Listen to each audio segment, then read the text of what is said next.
Dispatchers help callers on the worst days of their lives. For over 25 years, we've been there. A silent partner in millions of calls thanks to our redundant and diverse networks that ensure call delivery. Today, cities are bigger, traffic more congested, and the challenge is more complex. But you're never alone, because InDigital is quietly improving, implementing, and driving the next generation of 911, so you're supported in every situation. Make the switch at indigital.net. My job is all about purpose. Just the ability to make a difference, to help someone be able to go home at the end of the day. My great-grandfather started the volunteer fire department in Springfield, Nebraska. My grandmother was a nurse. My uncle was a fire chief in Atlanta, Georgia. So somewhere down the line, it was my purpose to be doing this. Yeah, we're a family here. The data we get from Rapid SOS is life-saving.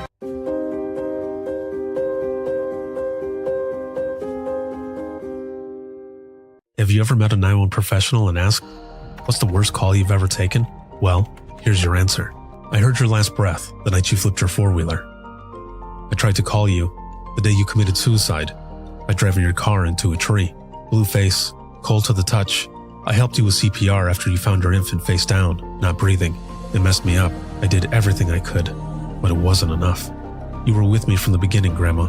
27 years later, I took the 911 call when you died.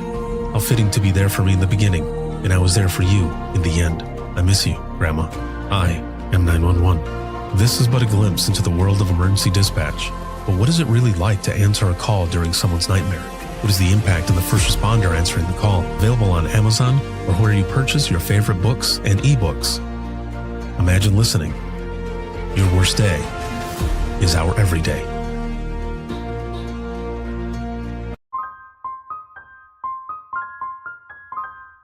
This is Jordan, and you're listening to the Code 7 Podcast Network.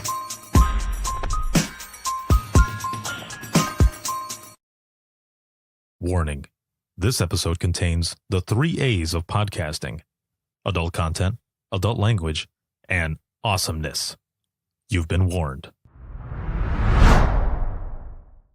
It's a faith restored fully that we are going to be able to get through all of this bullshit that is going on.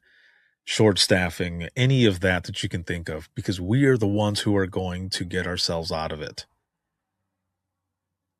But also through the power of storytelling and sharing what it is that we do. I know sometimes people are like, dude, you're sharing too much of the scary side. Like, you're going to scare people away. And I always am on the other side of that fence because of the amount of people who have reached out to me saying, it's those stories that you share from these amazing professionals around the world of 911. They're the reason that I decided to get into 911 because I wanted to be a part of something bigger than myself.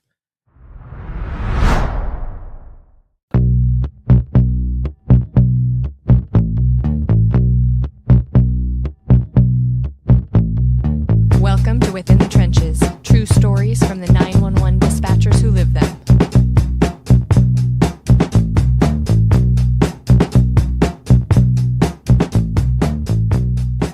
Hey, what's going on? This is Ricardo with the Code 7 Podcast Network, and this is episode 637 of Within the Trenches, true stories from the 911 dispatchers who live them. This episode is sponsored by Rapid SOS, Safer Together, and a big shout out to subscribers as always. Thank you for everything.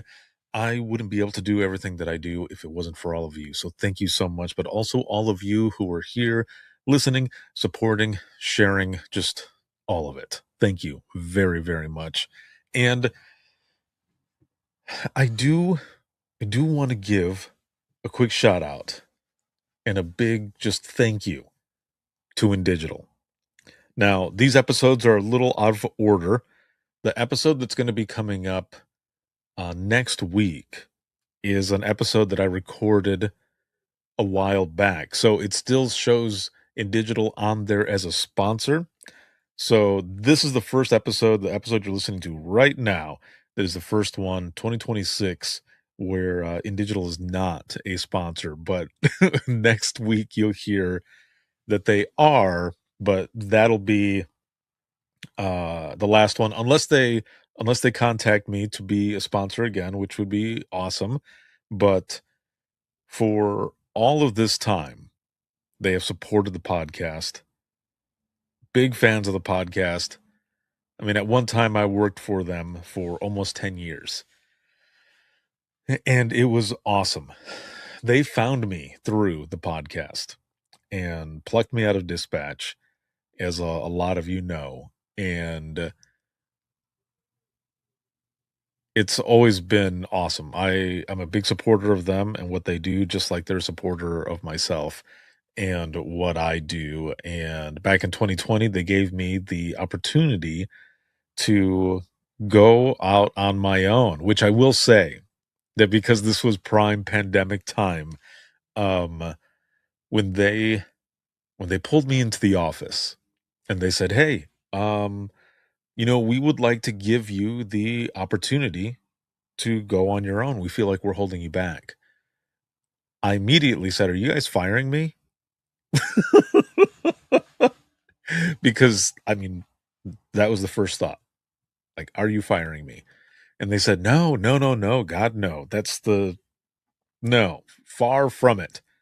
You don't have to leave if you don't want to. We're just giving you the opportunity to really think about what it is that you want to do, because we would like to, all these years we've been supporters of what you do, but we want to be seen as, sponsors of everything." So got the opportunity, we talked it out, we worked everything out, and they have been a sponsor since then. So a big thank you. Thank you, In Digital, for everything, for believing in what I do, what I did while I was there at your company as a dispatch trainer for Texa 911, Texty, for a lot of the backup phone systems and a lot of other products that they had going on there, as well as designer, because I did the web development and graphic design, marketing, implementations, but also help them out with their storytelling. So there was a ton that I did there, and I loved every moment of it.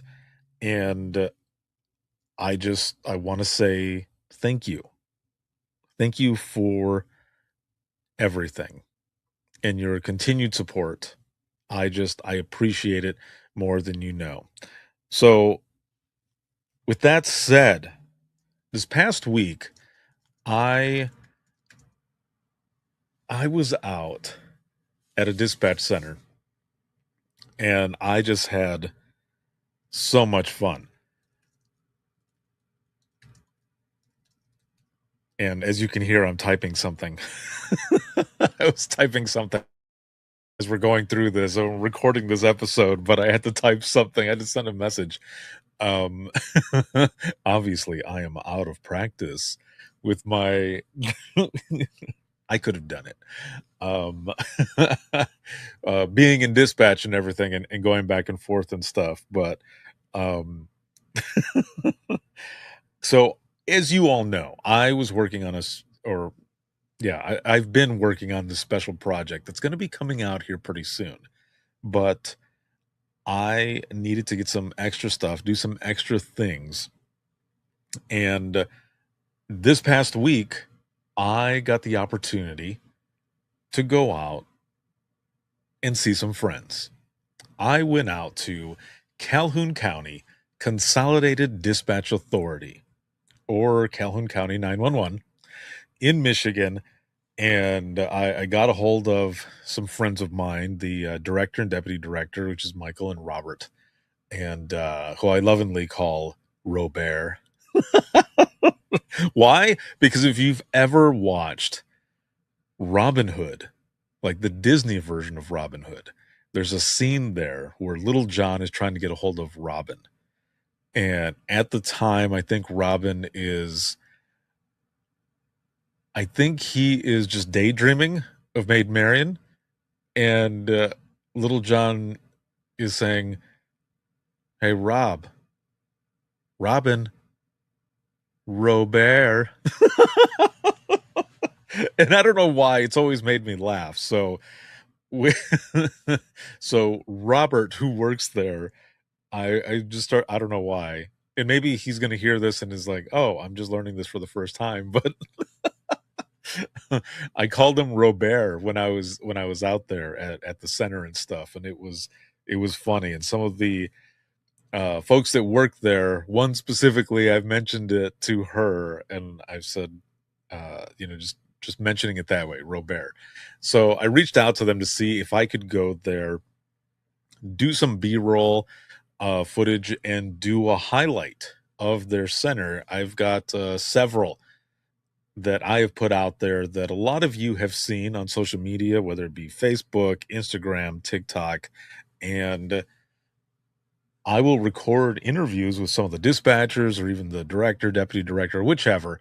And I take B roll in there and I just create a little highlight video. I've actually got a few that I need to catch up on as well. I've got one out of Georgia, I've got one out of Colorado, and I've got one out of Ohio. So I need to get all of those out there as well. Excuse me. But I was out there in Calhoun County in Michigan, and I was doing this, and it was really, really fun. Now they recently got all new stuff. Like, it looks amazing in there, and I'm actually going to show a video here really quick for those who are watching, or I'm sorry, for those who are listening. Obviously you won't be able to see it, but there are I believe there are 8 consoles, and there are about 4 to 5 people on working at a time. So that's just what everyone is going to be seeing. Of course, is the inside of the center. You've got all of these different screens. Let's see, 6, 7 screens, and speakers, headset, mice.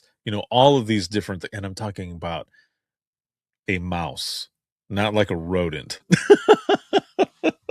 but plural. So mice. There are multiple.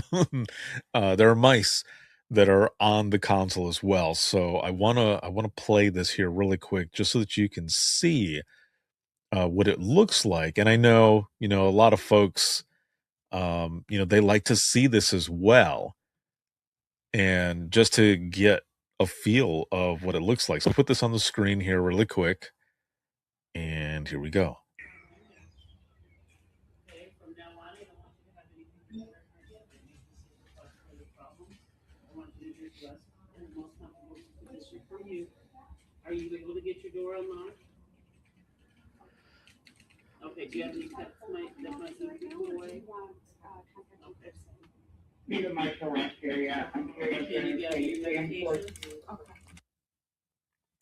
So there you have it right there. Video goes around, does a whole 360 pan, and ends right there. My good friend, Erica. And when I was in there and listening to it back and everything, what one of the dispatchers is giving is the pre-arrival instructions and everything for a medical. And as I was listening, I was saying it back in my head as well. So when I was done with the video and I sat down with Erica, I said to her, I said, "Man," I said, "that's one of the things that does not leave. If you have had that emergency medical dispatch certification class, I mean, it's a week long, and then you take a test and everything. Now, when I was taking it, there were flip cards.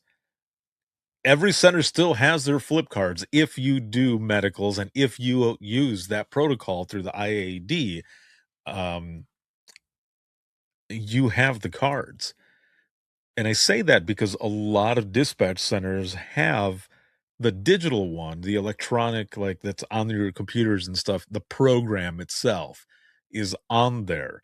A lot of places do. There's still some places that don't have it. It's called ProQA, but people always have those flip cards that go along with it, because if for some reason electricity goes out, I don't know, lines cut, whichever, and the system goes down, I mean, you're taking medicals, so you got to have a backup. So you got these flip cards.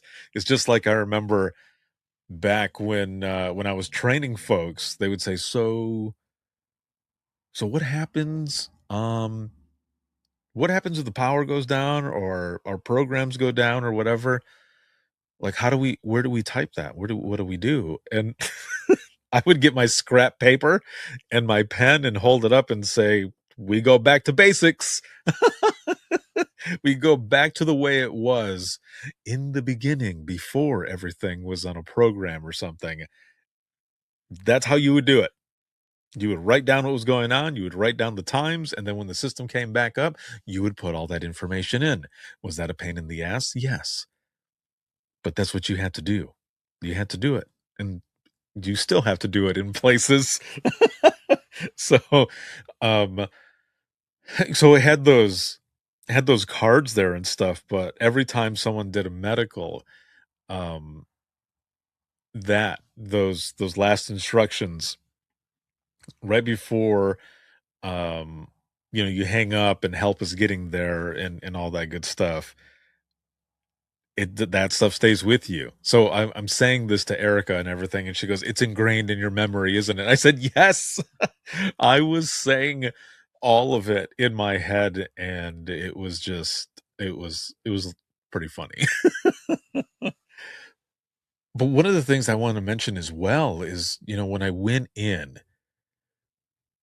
it didn't feel off or anything. Not that it really does when I've gone into different dispatch centers, but I mean, you can feel a vibe when you go into a room. It doesn't have to be the dispatch center, it can be in any room. All I'm saying is you can feel a vibe. You can feel tension in the room if there's tension. And when I went in there, I didn't feel any of that. When I went in, and it probably helps that I knew a few of the people anyway. But even with some of the people that I didn't know or anything, I felt like I was at home. And that was a good feeling. I mean, I'm sure, every dispatch center has their moments where people don't get along or whatever, but you can feel that. And in the hours that I was there with that team, I didn't feel that. I was talking and joking with folks when there wasn't stuff going on, of course, and it just felt good to be in there. I mean, I was joking with Erica. I was like, "Man, I might have to come out of retirement," because it was a good environment. Like you could just feel it. And so at the time, there was about 5 people, I think, maybe 6. Trying to remember now, but um I met everyone. I started setting up everything for the shots and like the shot that you saw just a little while ago and for the inside of the center and then we jumped in with some of the B-roll that I was taking with Erica and I'll have that highlight video. It'll come out here in probably about a month or so, but I say a month because I'm giving myself time. But I want to get it out there because everyone was just working like a well-oiled machine. And I was I'm sitting there and I'm just listening. I'm taking it all in. And I'm listening to how everyone is communicating with each other. Whether they're on the call, they're on the radio, they take a moment, they're yelling out, did you get this? Did you hear this? Let me get that for you while you're doing that. Thank you. Thank you. And just going back and forth. And I thought, damn, like this is what it's all about. Like I remember those days with my team and us going through some hell sometimes and busy moments and thinking, I wouldn't want to go through this with anybody else. Now, that's not to say that the other folks that I worked with, right, that worked there at the center weren't great or anything, because I worked with pretty much every single one of them. But I feel like anyone who's part of a team, like that's the way you feel about your team. And when you're working on someone else's team, it's like, I'm a guest. And, sometimes it's just a little deeper with those that you work with all the time. Like if I switched to another team, as we got used to each other and then got close, I would think the same thing. Then I would say, well, I worked with those folks and it was like that. Now I'm working with these folks and it has become that way as well. But like those were just anyone who ended up being part of it. And then as a whole, it was good. Like those are the people that I wanted to work with them. And I felt like that team that I was with there in Calhoun, like their team, even with some of the stuff that was going on that was there, like everyone was staying positive. And even if there was something that came up that maybe was negative with a call or a caller or whatever, you heard other folks saying you did a good job either way. And I loved that because sometimes that's all we can do. Because we can't say anything back to the caller and be like, "Oh, screw you," and sometimes people call in and that's how they are with us. Excuse me. And you can't say things back like you must remain professional. That's the whole point, right? You remain professional. People might be crappy with you, but here's the thing that you have to think about as well. And I still talk to people about this. They're calling in during an emergency, and they're not calling in because they're having the best day of their lives. So I know some of you might be listening to this and being like, you're just giving them an excuse to treat you crappy. No, that's not what it is at all. That's me trying to tell people and trying to help others understand that there's so much going on that you don't know what you would do. I mean, there's a lot of situations that you can see going on in the world, especially right now, and think, I would have never done that. You don't know. You don't know that until you're in that situation. So, and a lot of times too, we talk like, well, what if you were the caller? Or have you ever been a caller? And even though those who are listening to this, just the audio, you can't see my face right now, but I'm smiling real huge because you don't know. I mean, I've been a caller a few times and everything that I know pretty much went out the window. I was one of those callers because I know how it all works. I was immediately throwing everything out. It was such and such 911. Where's your emergency? And I gave him the address. I gave him the cross streets. I immediately started going through everything that I would have gone through if I was the one taking the call. And then I thought, oh, dude, let them do their job. Don't just jump in there. Luckily, it was a county that I knew. It was the county that I lived in, but it was just north of the county that I worked in. So I knew the people there. I was like, "Hey, this is Ricardo from Allegan," and they're like, "Oh, hey." I was like, "I'm sorry." Like I became that caller and just started blurting everything out. So, um, yeah, you don't know how you would act, or react in certain situations. So when people are calling in, anything could be going on and you just have to do your best to remain professional and compassionate and do what you do, which is being awesome in this profession and what you do. So it was really cool to be there to experience and witness all of this. It really took me back. Like it felt so good being in there. I know it sounds weird, but it's true. I got that feeling from all of them there on that team. Now, one of the other cool things was as I was there and talking about what I was going to be doing, someone says, "How long are you staying?"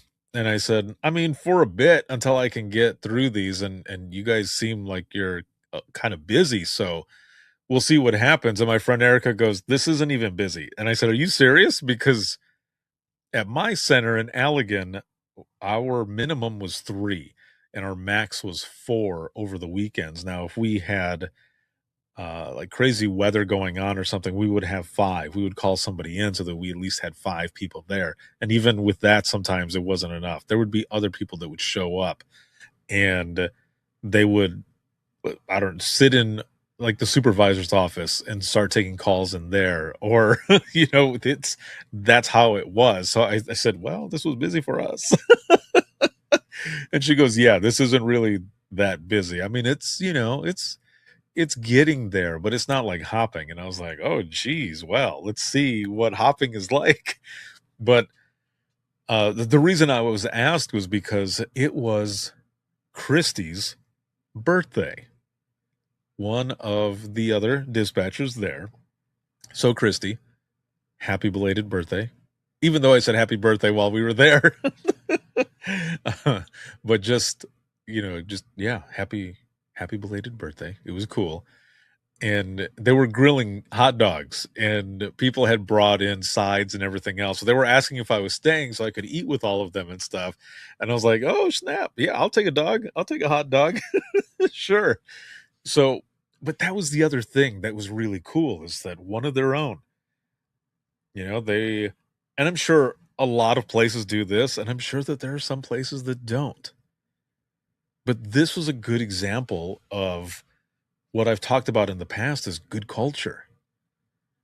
And so everyone had stuff there. We sang happy birthday. and it was cool. It was cool to see everyone recognize one of their own. So during my time that I was there as well, one of the things that I witnessed while I was taking some of the B-roll was because I wanted to capture Erica, who was working with me, on phones to answer a 911 call that came in, an emergency. And some places have greetings that say, such and such, 911, where's your emergency? Or police, fire, EMS, or however they have it. And then once that recording plays, the person is starting to tell, what is going on, then the dispatcher takes over. But they're immediately already doing what they're doing as this greeting is playing, is what I'm getting at. Because when their calls come in, like it plots on a map, it'll like blip, pop up on the map, and then, everything goes into motion. So Erica's already going through typing and stuff. But here's the difference, though. Erica was on main radios. And what I mean by that is like law enforcement. She was on radios for law enforcement. Doesn't usually take calls, but if it's too crazy, then she jumps in. Well, there wasn't anything going on at the moment, so that's why she was going to answer the next call that was coming in, and so that I could capture that moment. Now, when she answers and the greeting is going, there's an officer who checks out at an address. So you've got 2 things going on here at once. She jumps into the call, and at the same time using the pedals instead of reaching over to hit a button to respond. Because what happens is when you respond, it cuts off the mic to the phone and it goes out to the radio to be able to respond, and then kicks it back. So then you're through your microphone. Now you're back on the line with the caller. And all of this is moving, fast paced, moving. So she's doing both of this at the same time. And I've got video of this. I'm not going to show it here or anything, but I have video of her doing what you would think like an octopus would have to do.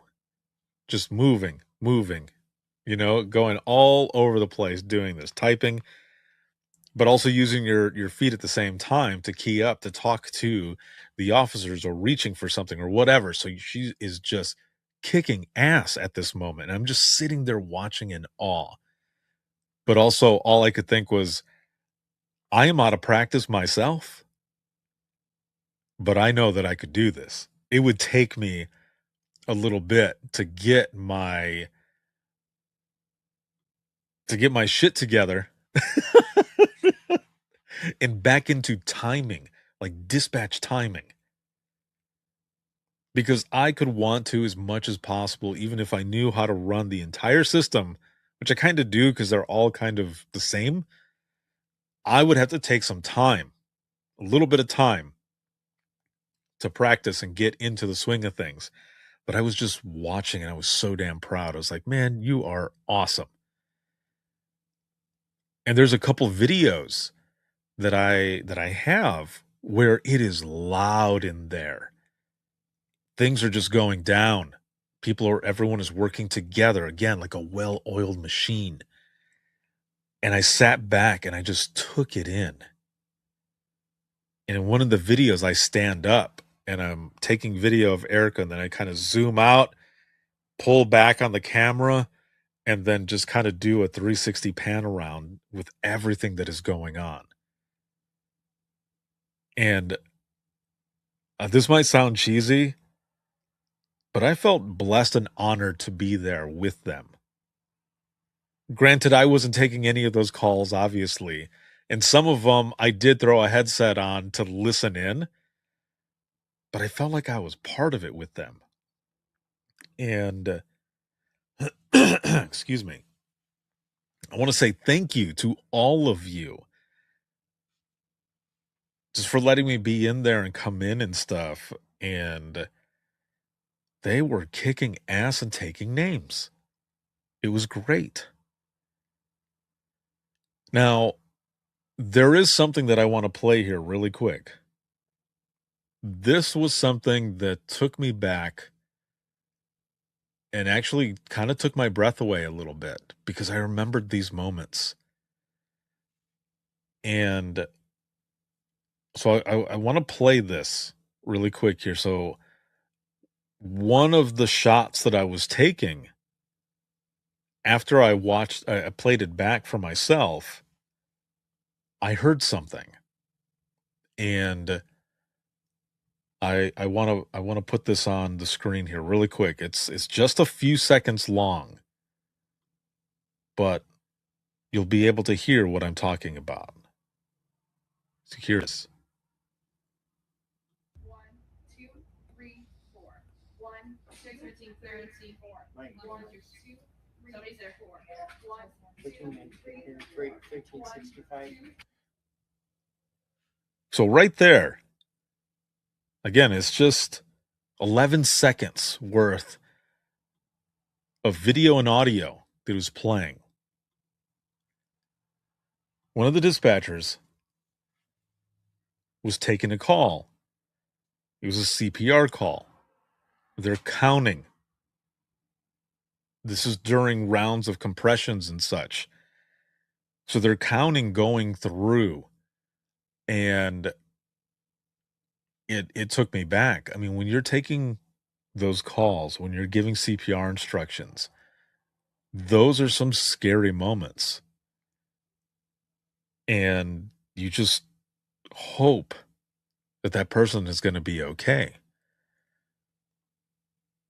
Now, you could hear someone say they're out there. And when I stopped recording, just shortly after that, EMS got out there. They did what they were doing. And when the person got off the phone, everyone else said, "Good job. Good job." And the person who had taken the call said, "Thank you." After a little while, if I remember correctly, they said that they ended up getting a pulse. Now, I don't know what happened from there. And if you've watched this show, you know that one of the things that I talk about is that we don't always get closure. So I don't know what happened from there. But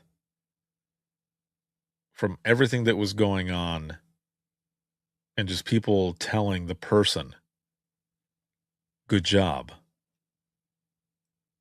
I say the same thing. Good job. Well done. It's not an easy call to take. But thank you for just rocking it. It was definitely a moment. Like everyone is working, but you can feel it.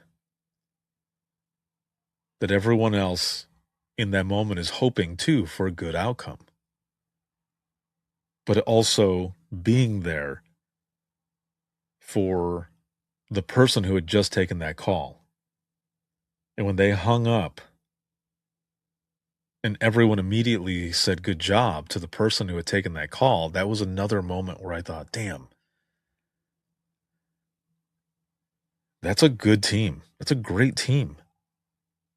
Because there are some centers out there where that stuff doesn't always happen. So it was awesome to see and hear and experience that type of culture there and those moments of positivity and just making sure that person knew, like, hey, you did a good job. No matter the result, you did a good job. And one of the things that I have told people is that, even when it comes down to it, even if it wasn't the outcome that we want, just take a step back, take a deep breath, and just know that you were there for that person. You were there for not only the person that they were working on or trying to help, but you were there for the caller. And then try to hold on to that at least a little bit. Give yourself some grace in knowing that the good, even though not the good that you might have wanted, that the good in all of it is that you were there for someone and that you helped them get through that.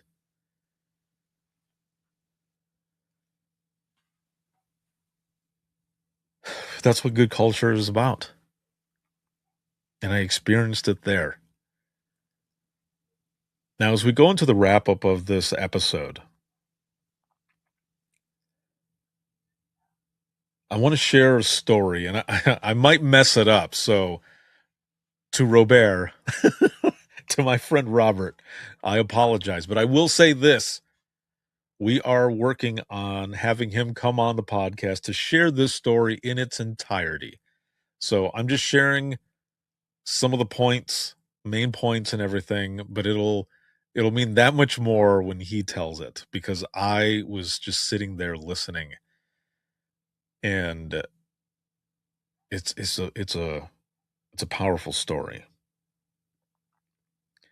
But he told me, because after I was done there, I said goodbye to everybody, and Robert wanted to speak with me for a little bit. So Erica took me up there. The three of us were talking for a while. I say a while; it was only a few minutes, but either way, she ended up going back to the floor. 'Cause she had to get back to work and stuff. But I stayed there with Robert, and we talked for a little while. Excuse me. And he said, "Hey," he goes, "I've I want to share a story with you if you don't mind before you go." And I said, "No, man, for sure. Yeah, hook me up. What's up?" And he goes, "Well, years ago, I was sitting in dispatch and I took a phone call from a gentleman who said that he had been outside chopping wood and he did not feel that good at all. Now, he was feeling bad enough that he called 911 to have an ambulance go there to, to get checked out. Robert gets all the information, starts going through, and the guy just keeps saying, "Yeah, I don't feel right." And EMS is heading out there, and he can see that they're almost there. So he's telling him, he goes, they're almost there, and let's just keep talking. I'm going to stay on until they get there. Someone gets there, and he goes, "Is that EMS?" And the guy goes, "No, actually, it's my wife who's just getting back." And Robert says, "Okay, well, I think EMS is just right behind them," which they were. Um, so they end up hanging up because EMS is already there. Well, then EMS calls over the radio that the gentleman ended up going into cardiac arrest, full cardiac arrest. And they end up working on him. They transport him. He ultimately survived. He was in the hospital for a little while recovering, but he ended up being okay. And Robert, a little while after, ends up getting a card. And it was from that gentleman, I believe, in his family. And it was just basically saying thank you. And Robert went to call this person. So I believe the information was on the card or something like that. But he wanted to call and speak to the person that he had spoken to. And I believe it was just like, to give well wishes and everything and thank you for the card and all. But the person didn't answer. So Robert was like, well, maybe that's a sign, that let's just keep moving on, right? Just, excuse me, move on with life, basically. Years later, Robert ends up deciding to leave that center. And I think, don't quote me on this, and Robert, I apologize if I'm getting this wrong, but I think he was kind of like retiring out a little bit, but 911 pulled him back in. And he ended up ultimately just switching agencies, going over to Calhoun. So the last day of his career at that other center, though, is cleaning out his desk, and he finds the card from the guy, from the call that he took years prior. And he says he's just kind of looking at the card, and I don't know what feeling it was, but he calls the guy on his last day of work. Calls the guy, or last day of work at that center. And the guy answers. And Robert starts telling him who he is. And the guy says, "I remember you. I remember you." And they're talking, and the guy says to him, "You won't believe this, but when I called you years back and I was having, what was going on, I was chopping wood. Well, just now, when you called me, I was outside chopping wood." And as Robert told me that, I was like, "What?" And he goes, "Yeah. Isn't that neat?" He goes, "Isn't that crazy?" I was like, "Dude, what are the odds? What are the odds?" So he's like kind of joking. I don't know if he said this for sure, but he was jokingly, he was saying, "Are you all right then? Like, is everything okay?" And, you know, Robert thanks him, for that card and everything. And there was more to their conversation. I'm just giving you the little bits and pieces here. He'll fill everything else in when when I have him on. But the guy says to him, he's like, "No, thank you. You kept me calm that whole time, and got me help, and it ultimately saved my life." He's like, "You saved my life."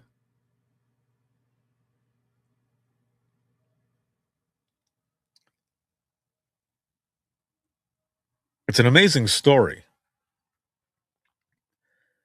And I made sure to ask him permission to share this because, again, I want to have him on to share it in its entirety to get more of his feelings to talk about this. But I mentioned this as well because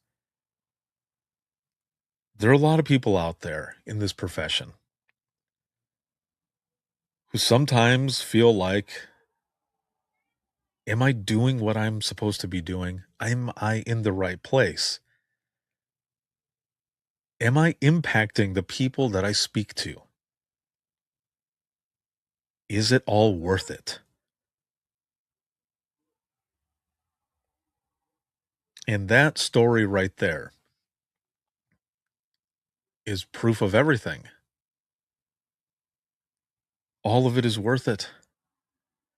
You might not ever know the impact of what you do, but it's there. All of you who are watching and listening to this right now, your impact is there, whether you know it or not. And maybe one day it'll come full circle and you'll get to experience that. But please don't let anyone ever downplay how important you are.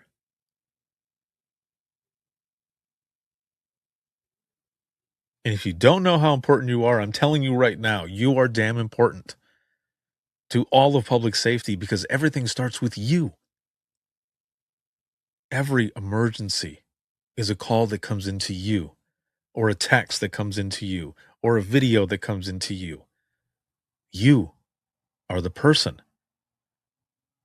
You are 911.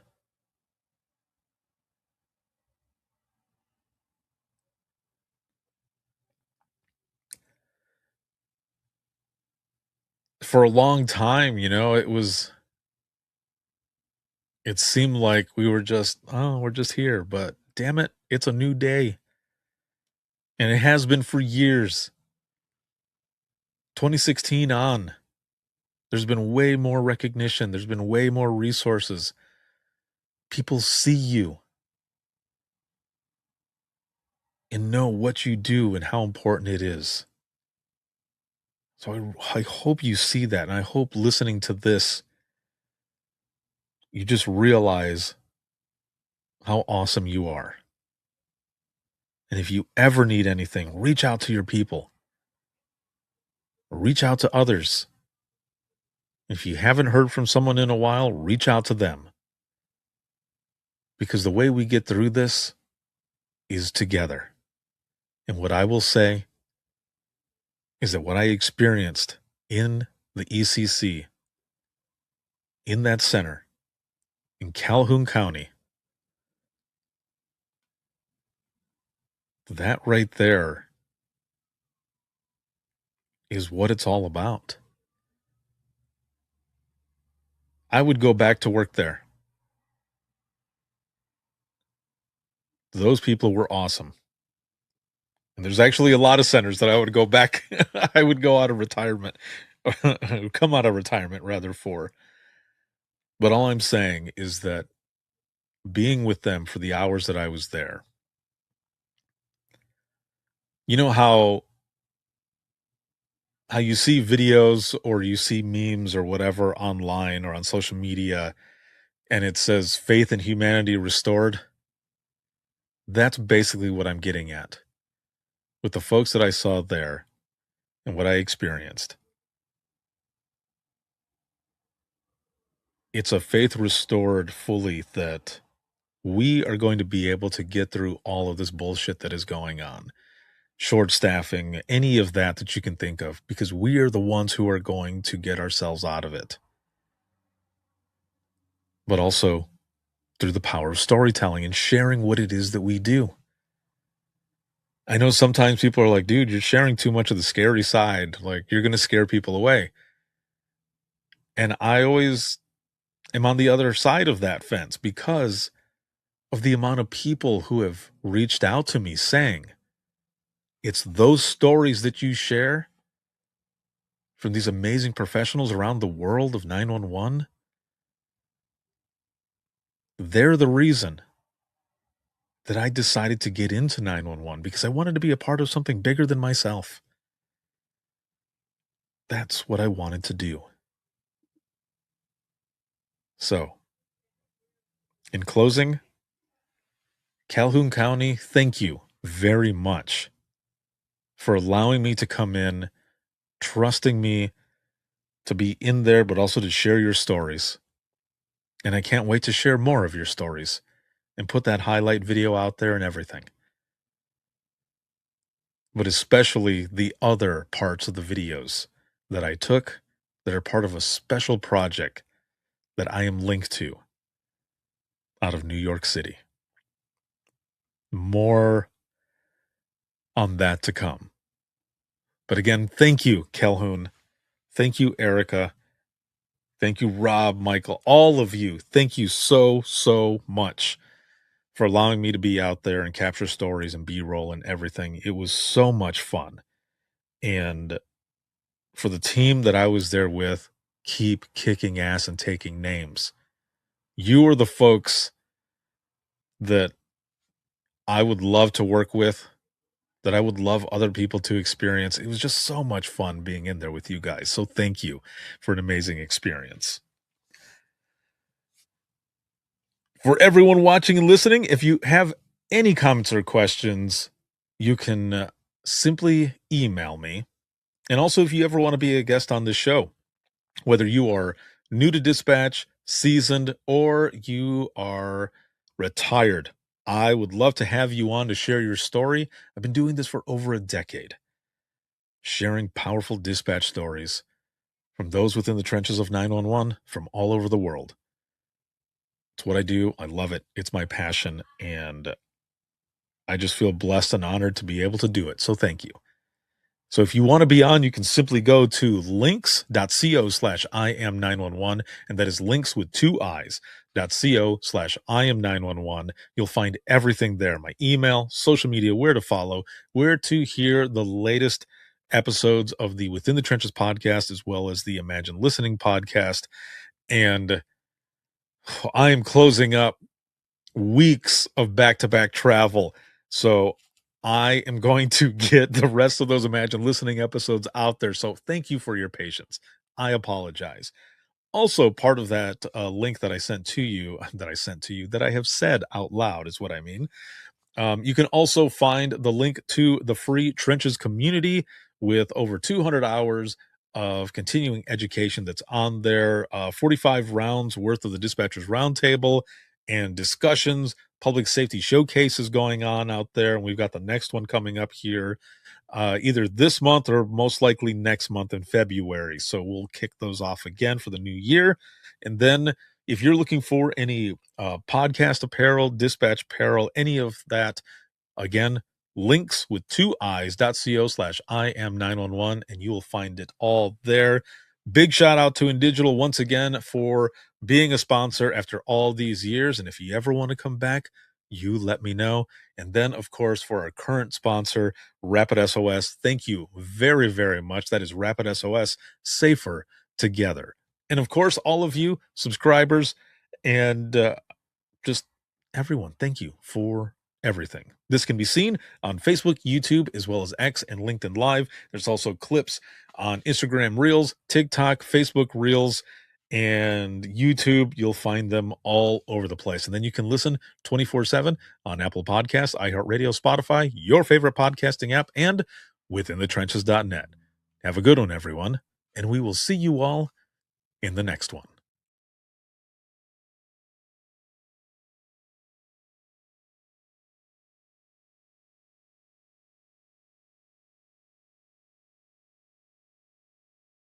Imagine listening to someone's worst day every single day. Imagine listening as someone experiences life, through their worst nightmare to the miracle of birth or a life saved. I'm Ricardo Martinez, a former 911 dispatcher, and for years, I've been recording the voices of a hidden world, ours. I've provided a space for 911 dispatchers to share their powerful stories. It started as a peer support session and continues. Dispatchers sitting together, sharing out loud, or writing down what they couldn't say. Some stories will grip you. Stories of heartbreak, resilience, and calls that haunt us long after the line goes quiet. But imagine listening is more than heavy emotion.